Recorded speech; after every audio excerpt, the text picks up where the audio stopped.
আমরা যে সবাই মিলে 3 দিন ব্যাপী আমাদের এখানে যে মিশ্র বসতি, এখানে সবাই শুধু আনন্দ উপভোগ সেটা না, আমাদের কালচার, আমাদের কৃষ্টি সংস্কৃতি একটা সংমিশ্রণ, সেটাও আমরা এখানে শিখতে পাই। তো এই জায়গা থেকে আমরা আগামী দিনে যাতে এলাকার মধ্যে শান্তি শৃঙ্খলা যাতে বজায় থাকে, তো আমি অনুরোধ করবো এখানে যারা চড়াই কাতাল ক্লাবে যারা আমার সম্মানিত যারা সদস্যরা এই 3 দিন ব্যাপী আপনারা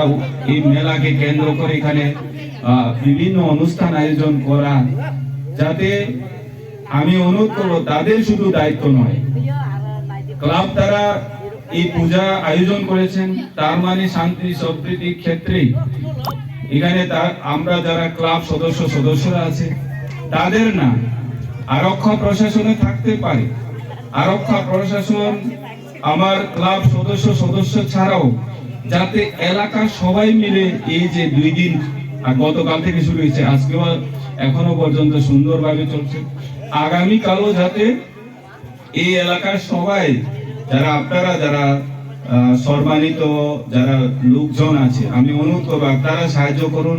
সহযোগিতা করুন, যাতে এলাকা যাতে শান্তি শৃঙ্খলা থাকে। কারণ শান্তি শৃঙ্খলা থাকবে, আজকে যদি আমার